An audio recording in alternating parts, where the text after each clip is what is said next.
Hola y bienvenidos a LabMed Webinars. Gracias por acompañarnos en este webinar de laboratorios médicos.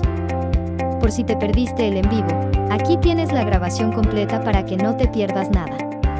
Comencemos. Muy buenos días, distinguidos participantes. Es un honor darles la más cordial bienvenida a este espacio de actualización científica, organizado con el propósito de fortalecer nuestro conocimiento y comprensión sobre los procesos fisiológicos del envejecimiento y su impacto en la salud integral del adulto mayor. En esta ocasión, contamos con la valiosa participación del doctor Carlos Alberto Javier Cepeda, especialista en anatomía patológica y microbiología clínica, cuya destacada trayectoria académica y profesional incluye formación en instituciones de referencia mundial como ser la Mayo Clinic en Rochester, Minnesota, el Instituto Mallory de Patología en Boston, Massachusetts, y el Laboratorio William Pepper en Filadelfia, en Pensilvania.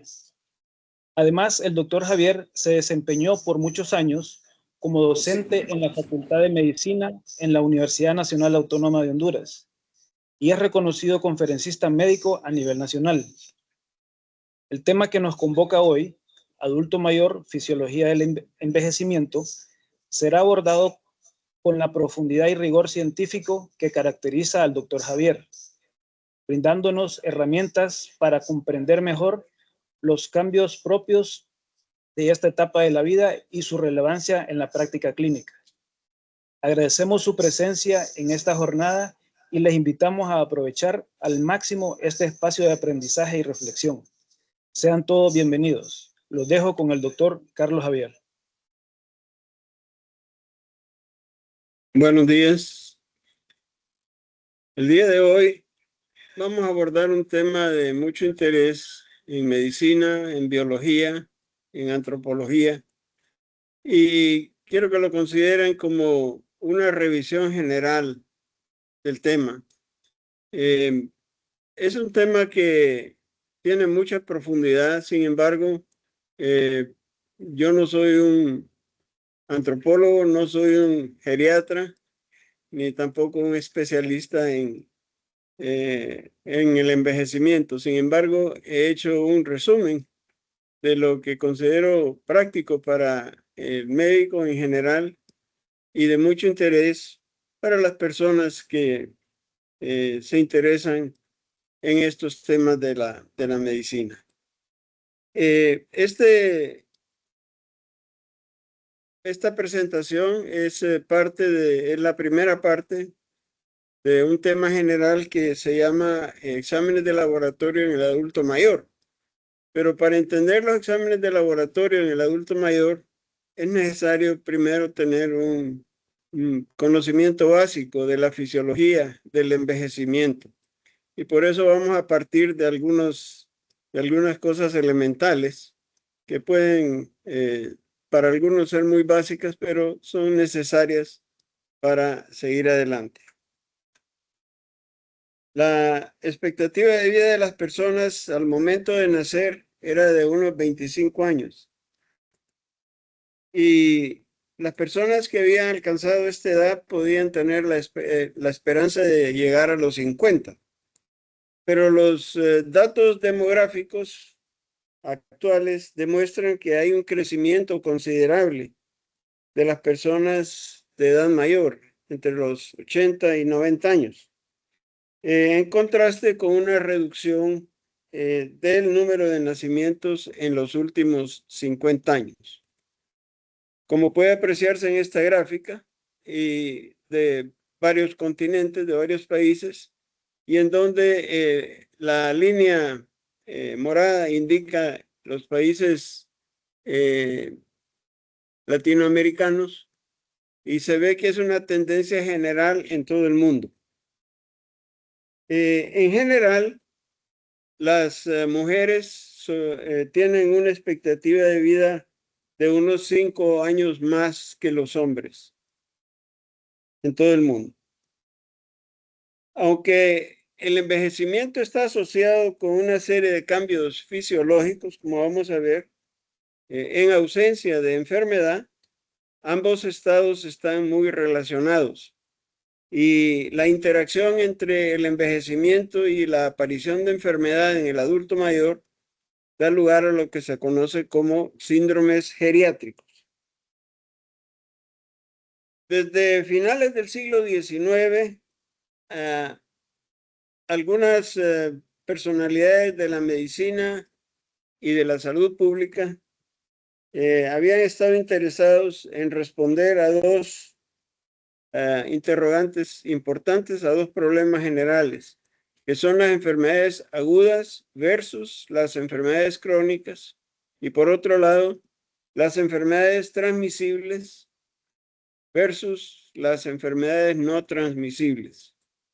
Debemos decir, ¿verdad?, que las enfermedades infecciosas no necesariamente tienen que ser transmisibles, pero el énfasis se puso en aquellas enfermedades que eran comunicables entre unas personas y otros, y sobre todo aquellas que tienen la tendencia a producir epidemias. La incidencia de enfermedades no transmisibles en diferentes edades ha ido aumentando con el tiempo, y cada vez entre mayor es la longevidad de las personas, se acentúa la aparición de estos procesos crónicos. En la gráfica pastel que se observa a la derecha pueden verse que la gran proporción de enfermedades no transmisibles son las enfermedades cardiovasculares, seguidas de las enfermedades pulmonares y también de otros trastornos, y en menor grado una serie de procesos que pueden ocurrir a lo largo de la vida. Asociado a la aparición de enfermedades no transmisibles con la edad, se ve que las muertes causadas por este grupo de enfermedades en países de mediano y bajos ingresos también ha ido aumentando significativamente. Esto da lugar a pensar que en realidad la medicina tiene que seguir poniendo más atención en el desarrollo no solo de programas de prevención, sino que programas de atención a las personas de mayor edad, como vamos a ver a lo largo de la charla. El envejecimiento en realidad es un fenómeno natural y obedece a una serie de mecanismos que son superficialmente conocidos. Estos mecanismos dan lugar a una degradación homeostásica fisiológica a lo largo de los años, y esto es contrarrestado constantemente por la capacidad del organismo para repararse y para regenerar algunas de estas funciones. Pero estos cambios fisiológicos del envejecimiento deben ser tomados en cuenta por los médicos para saber evaluar a sus pacientes y establecer los límites entre lo que son manifestaciones de la vejez con las manifestaciones de reales enfermedades. Aunque en la mayor parte de los casos son las enfermedades reales las que están causando los problemas cuando hay problemas en los pacientes. Definimos el envejecimiento como una pérdida progresiva de dichas funciones fisiológicas. Y lo importante es recordar que este es un proceso universal, es progresivo, es intrínseco y deleterio. Universal porque ocurre en todas las personas. Progresivo porque no se detiene, ¿verdad?, y generalmente comienza alrededor de los 30 años. Intrínseco porque es propio de cada persona, no todas las personas envejecen en la misma forma. Y deleterio porque causa daño y causa problemas en realidad con el mantenimiento de las funciones y de la estructura de los tejidos de las personas.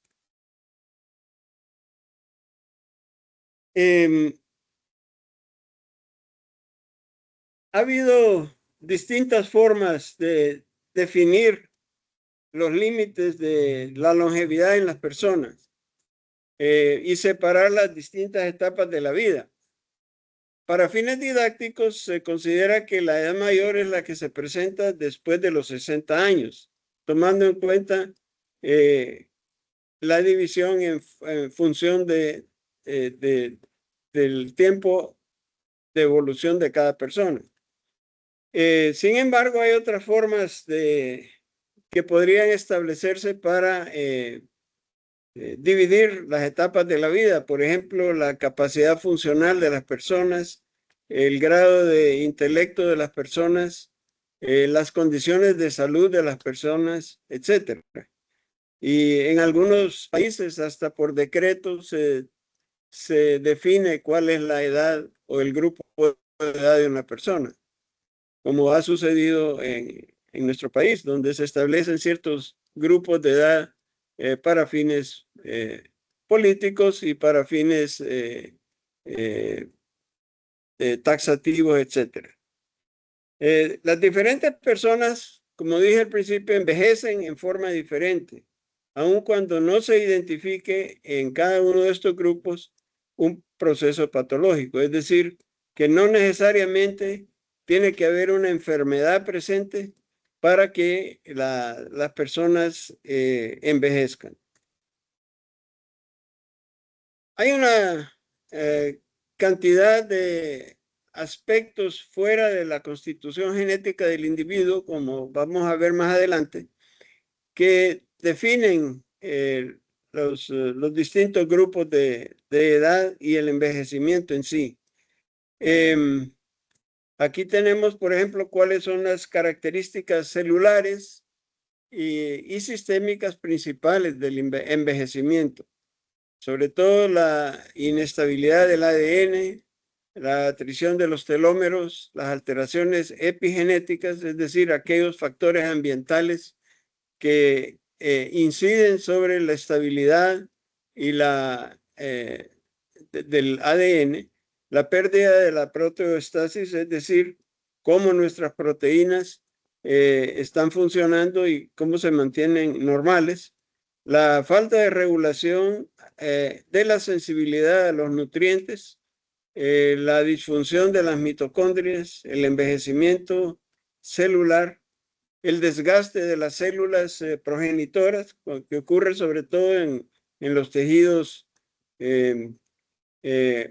ováricos y testiculares, y en cierto modo también en otro tipo de células, aunque no siempre necesariamente se llega a una atrofia completa de los órganos. La alteración de la comunicación intercelular, la alteración de la macroautofagia, la inflamación crónica y la disbiosis. Algunos de estos temas los vamos a discutir en breve. En la mayor parte de los casos, los gerontólogos definen la edad mayor temprana entre los 60 y 75 años, la edad mayor media entre 75 y 90 años y la edad mayor tardía en más de 90 años. Algunos grupos de antropólogos, por ejemplo, han considerado dividir esto todavía en algunos subgrupos, pero para fines médicos en realidad esto no es muy relevante.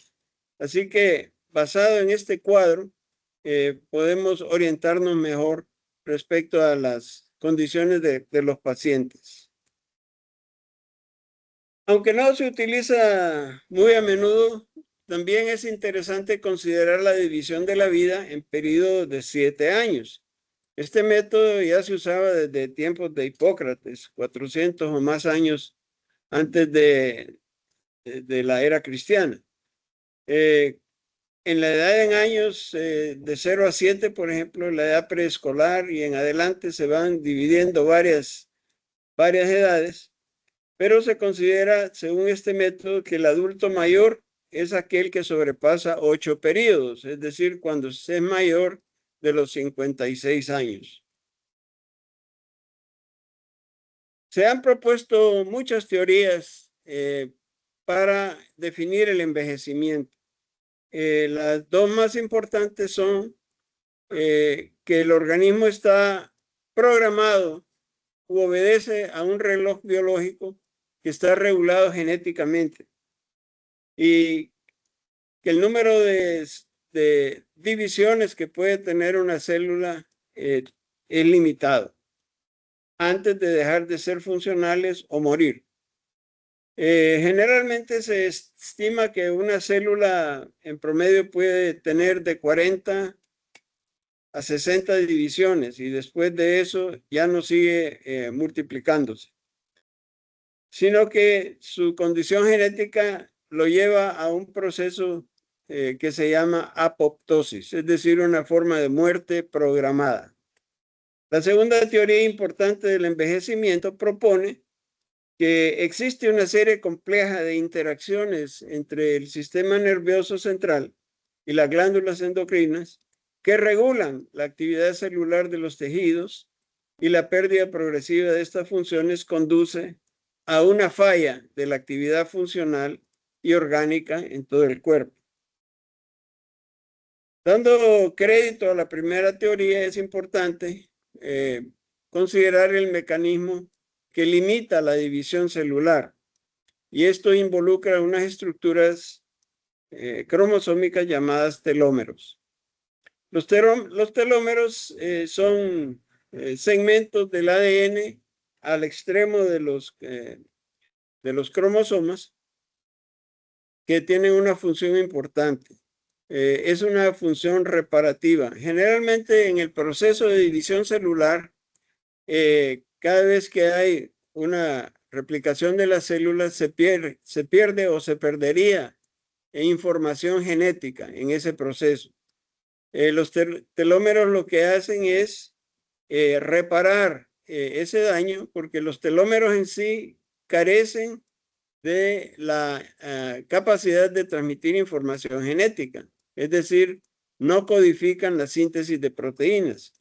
Sin embargo, tienen la capacidad de reparar el daño que ocurre cuando los cromosomas son divididos en el proceso de replicación celular.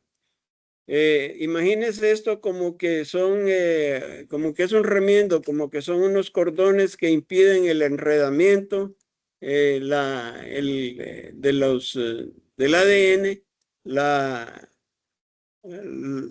que no se desmenuce, por decirlo así, el ADN que es importante para la transmisión de información genética. Y los telómeros en este proceso, en cada división celular, van gastándose, van acortándose, por decirlo así, como se puede ver en la figura. El organismo humano tiene un proceso para limitar este desgaste. Es la enzima telomerasa. La enzima telomerasa lo que hace es reemplazar o detener la destrucción o eliminación de los telómeros. Sin embargo, no todos los tejidos somáticos, todas las células somáticas tienen telomerasa. Es un proceso de reparación que podríamos considerarlo filosóficamente como una forma de preservación de la estructura de la célula. Pero al mismo tiempo puede ser contraproducente biológicamente, porque el exceso de telomerasa podría también conducir a una replicación incontrolada de las células, como se observa, digamos, en pacientes con cáncer, donde se ha visto y se ha estudiado que las células cancerosas tienen en general exceso de telomerasa. De manera pues que el organismo tiene sus propias maneras de regular la longevidad de las células y de las progenies de las células en este sentido. Los telómeros no son reemplazados indefinidamente. más bien, como les dije, se acortan en cada división celular. Y cuando llegan a una longitud crítica, la célula deja de dividirse. Es como que llegan al momento de su jubilación.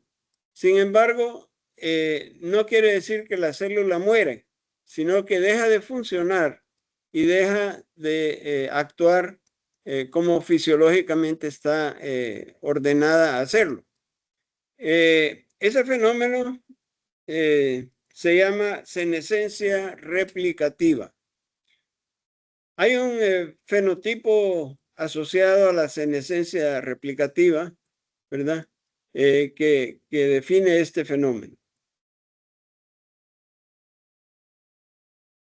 Los telómeros interactúan con otros procesos celulares que también se consideran mecanismos de la prolongación de la vida o de la limitación de la vida y condicionan el envejecimiento.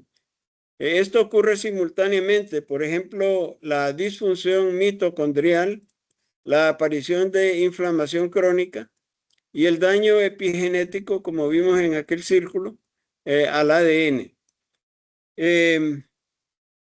Las enfermedades mitocondriales han estado siendo descritas cada día más.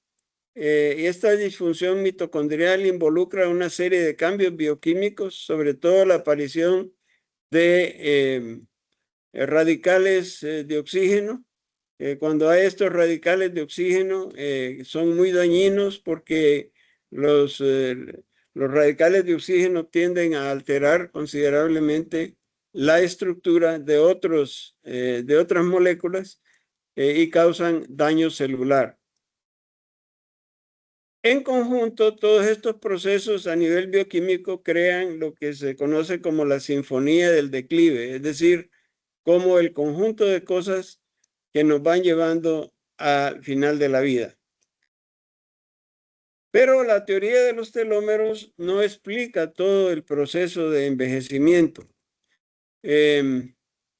sino que tienen que tomarse en cuenta otros factores que participan en el deterioro y en la limitación del funcionamiento de las células en los tejidos y que generalmente operan a nivel bioquímico y genético. Vamos a ver cuáles son los cambios principales en los tejidos durante el envejecimiento. Aunque estos cambios ocurren naturalmente en todos los tejidos, no son necesariamente indicativos de enfermedad. Hay un momento dado donde es muy difícil separar los cambios por envejecimiento de las manifestaciones clínicas de procesos patológicos. Por ejemplo, en los tejidos de sostén, como los tendones, las fascias, los huesos, las articulaciones, tienden a adelgazarse en general y tienden a perder su elasticidad por mecanismos que limitan la función de la elastina y el colágeno y en estos tejidos. Y por eso es más frecuente. Además, se asocia esto con procesos de inflamación crónica y por eso es más frecuente en estas personas mayores la aparición de osteoartritis. El músculo en general está bastante bien conservado. Hay una pérdida gradual de la masa muscular en las personas que comienza más o menos en la cuarta década de la vida. En parte, esto se debe a la falta de testosterona, sobre todo en los hombres, que estimulan el desarrollo muscular. Pero no solamente se pierde masa muscular, sino que también disminuye la contractilidad de los músculos y la fuerza muscular. En ausencia de enfermedad, hasta un 10 a 15% de la pérdida muscular se puede conservar con ejercicio regular. La pérdida severa de masa muscular se conoce como sarcopenia y resulta de la inactividad extrema o la presencia de enfermedad. Después de los 70 años y a veces más temprano, se duplica el porcentaje de grasa corporal. Es un problema bastante común que acompaña al proceso de envejecimiento en comparación con el adulto joven. El aumento de la grasa aumenta los riesgos de diversas enfermedades, como por ejemplo la diabetes. Este aumento va acompañado de cambios en la distribución de grasa, la cual se tiende a acumular en el torso de las personas. Y una dieta adecuada y el ejercicio regular ayudan en cierta forma a disminuir el proceso de acúmulo de grasa corporal. Pero como esto está regulado muy a nivel bioquímico, a veces no es suficiente con el ejercicio y la dieta para lograr volver a las cantidades de grasa que tenía el adulto joven. La visión es uno de los signos más comunes, la alteración de la visión es uno de los signos más comunes en el envejecimiento y suele deberse a una serie de cambios en todo el aparato visual. No solo estamos hablando de la capacidad de acomodación del ojo, sino que también, o de la transparencia, sino también a su capacidad de reaccionar de la pupila y la aparición de resequedad en la conjuntiva.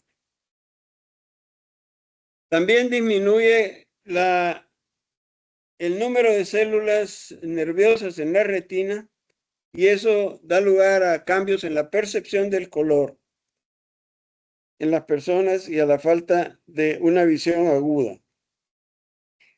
Los oídos son afectados significativamente y en las personas mayores es común la pérdida progresiva de la audición. Uno de los órganos más afectados en la persona mayor es la piel. No solo se vuelve más delgada y menos elástica, sino que la exposición al sol durante años y los cambios químicos que sufren el colágeno y la elastina de la piel contribuyen a esos cambios. Otras alteraciones de la piel son la pérdida de fibras nerviosas cutáneas, la pérdida de grasa subcutánea, la disminución de las glándulas sudoríparas y de vasos sanguíneos y también la disminución de melanocitos. Con todo esto, la piel se vuelve menos efectiva para la formación de vitamina D, lo cual predispone a los procesos patológicos asociados con esta hipovitaminosis.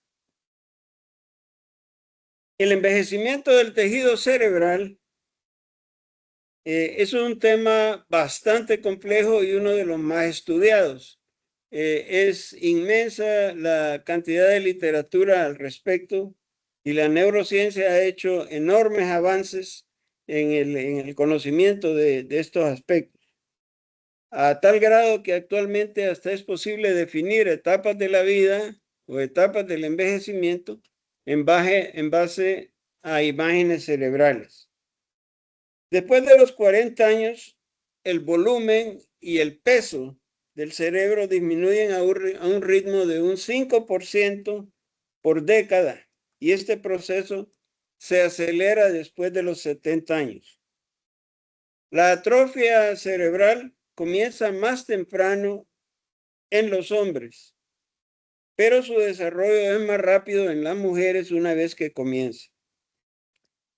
La corteza prefrontal es la más afectada. Se pierde más materia blanca que materia gris en el cerebro. Ordinariamente el cerebro tiene más células de las que necesita para llevar a cabo sus funciones normales, pero las alteraciones que ocurren en los transmisores cerebrales y la disminución de algunos receptores, por ejemplo, de la dopamina y el aumento de la respuesta adrenérgica y parasimpática muscarínica, hacen que, y también los cambios en la irrigación cerebral, hacen que la función cerebral sea progresivamente deficiente.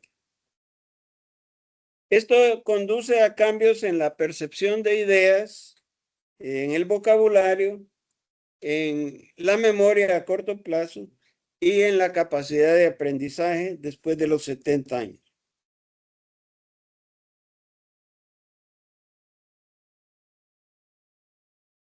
Aunque hay cambios en la celularidad de la médula espinal, realmente no hay mucha afectación de la sensibilidad o de la capacidad motora del individuo. Cuando ocurre, sí se comienzan a presentar una serie de problemas, incluyendo inestabilidad, falta de balance y algunas veces otras manifestaciones que son interpretadas como neuropatías periféricas. El corazón y los vasos sanguíneos se vuelven endurecidos en el adulto mayor. El corazón se llena de sangre más lentamente y la presión arterial tiende a aumentar cuando la elasticidad de la capa media de las arterias disminuye y se vuelven más rígidas. A pesar de estos cambios, el corazón en los adultos mayores funciona bastante bien y el ejercicio aeróbico ayuda significativamente a mantener la función cardíaca.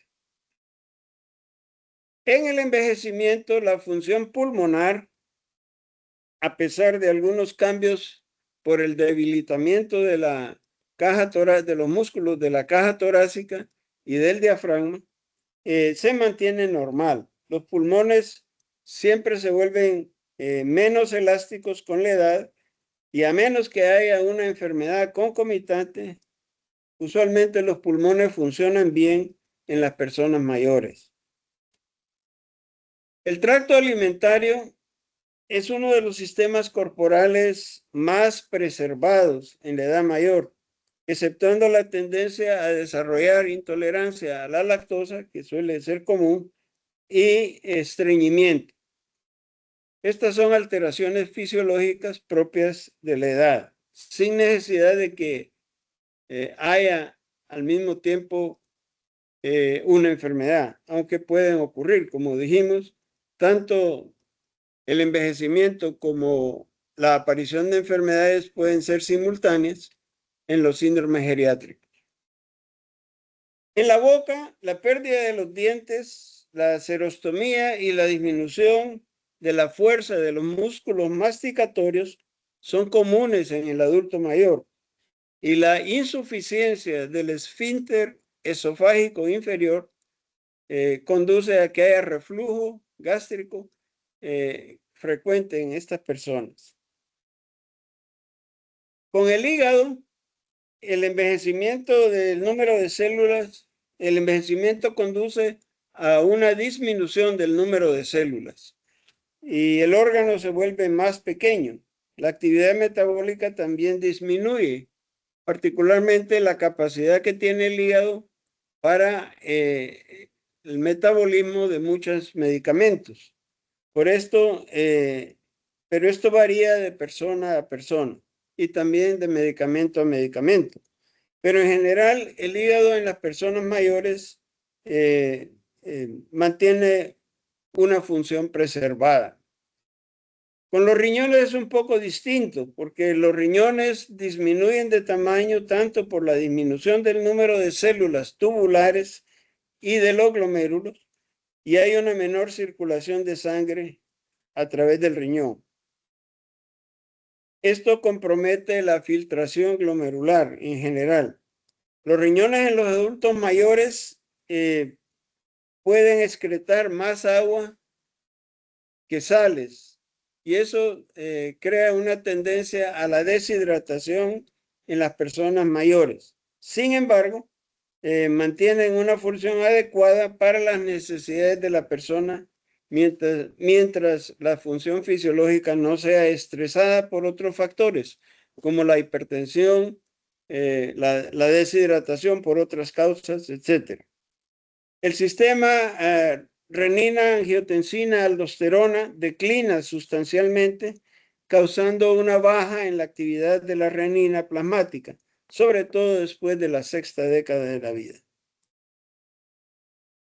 Pero no sucede lo mismo con el resto del sistema urinario, donde observamos una disminución de la capacidad de la vejiga. La vejiga se vuelve más pequeña y menos distensible, lo cual conduce a que el paciente o la persona de edad mayor tenga micciones más frecuentes.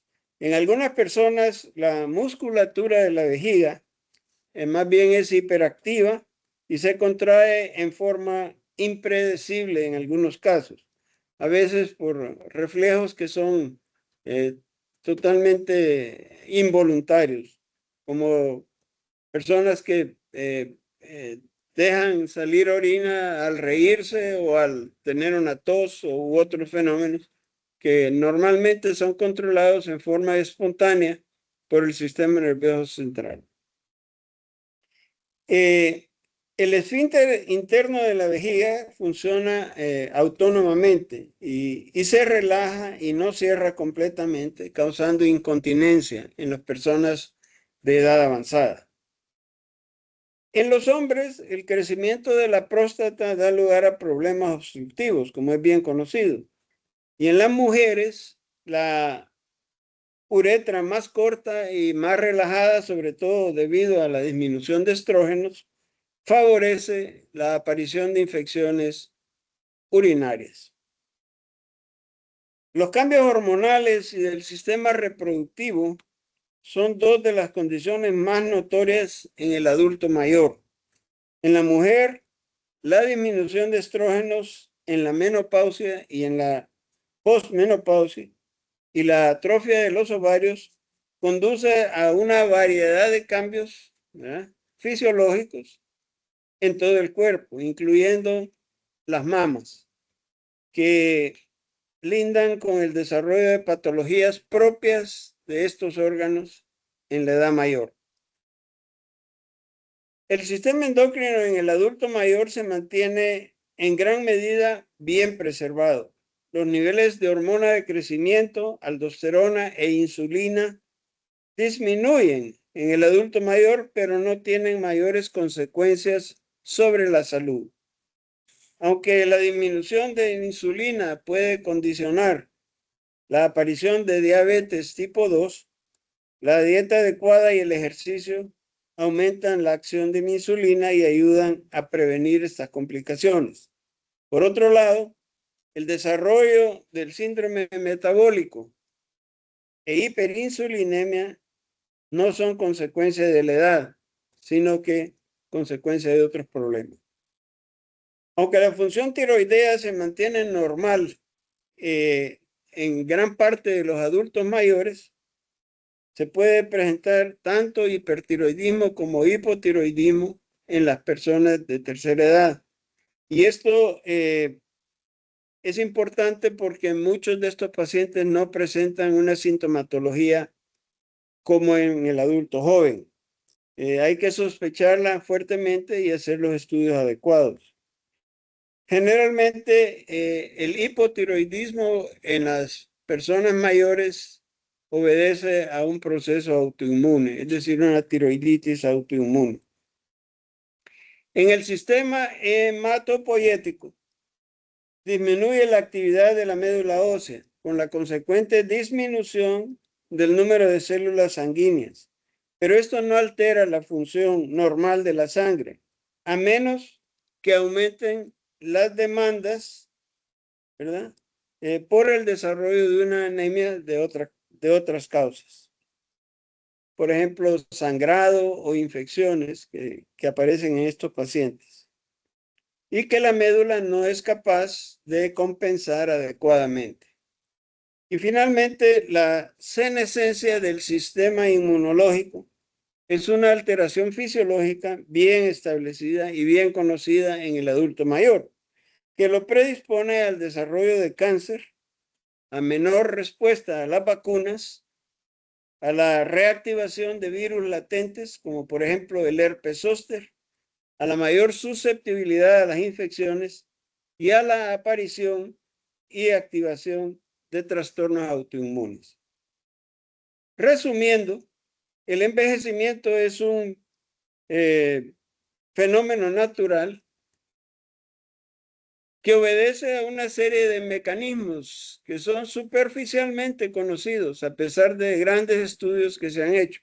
Todavía no se definen los puntos claves y que conducen a la degradación de la homeostasis fisiológica a lo largo de los años. Esto es contrarrestado por la capacidad del organismo para reparar y regenerar algunas de estas funciones. Los cambios que acompañan al envejecimiento deben ser tomados en cuenta por el médico para saber evaluar a sus pacientes y establecer los límites entre el envejecimiento per se o la presencia de enfermedad en estos casos.